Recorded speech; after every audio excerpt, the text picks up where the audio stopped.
দিলাম যে ভাই। কুষ্টিয়ায় সুগার মিলের পরিত্যক্ত কোয়ার্টার থেকে উদ্ধার হওয়া অজ্ঞাত এক তরুণীর অর্ধগলিত মরদেহর পরিচয় এখনও শনাক্ত করতে পারেনি পুলিশ। পরিচয় নিশ্চিত করতে পুলিশের একাধিক টিম কাজ করছে বলে জানিয়েছে কর্তৃপক্ষ। গত 6 মে বিকেলে কুষ্টিয়া সুগার মিলের পরিত্যক্ত কোয়ার্টার এলাকা থেকে মরদেহটি উদ্ধার করা হয়। মরদেহের অবস্থা দেখে পুলিশ প্রাথমিকভাবে ধারণা করছে তরুণীর মৃত্যু ঘটেছে প্রায় 15 থেকে 20 দিন আগে। কুষ্টিয়া মডেল থানার ভারপ্রাপ্ত কর্মকর্তা জানান, ময়নাতদন্ত শেষে মরদেহ প্রয়োজনীয় নমুনা সংরক্ষণ করা হয়েছে। পরবর্তীতে আঞ্জুমান মফিদুল ইসলামের মাধ্যমে মরদেহটি দাফন করা হয়। তিনি আরও জানান, নিহত তরুণীর পরিচয় শনাক্তে পুলিশের একাধিক টিম কাজ করছে।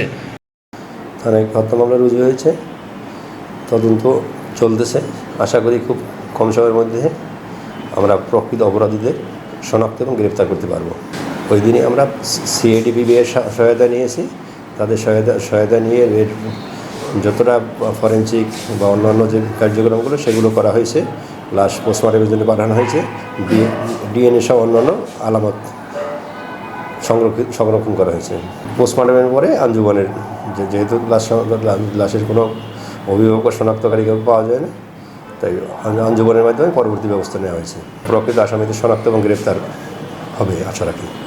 এদিকে স্থানীয় সূত্রে জানা যায়, সুগার মিলের পরিত্যক্ত কোয়ার্টার এলাকায় এক যুবক গরুর জন্য ঘাস কাটতে গিয়ে তীব্র দুর্গন্ধ পান। পরে ঘটনাস্থলে গিয়ে অর্ধগলিত মরদেহ দেখতে পেয়ে তিনি পুলিশের খবর দেন। খবর পেয়ে পুলিশ ঘটনাস্থলে পৌঁছে মরদেহ উদ্ধার করে। কোহিনুর ইসলাম, আন্দোলনের বাজার, ডিজিটাল।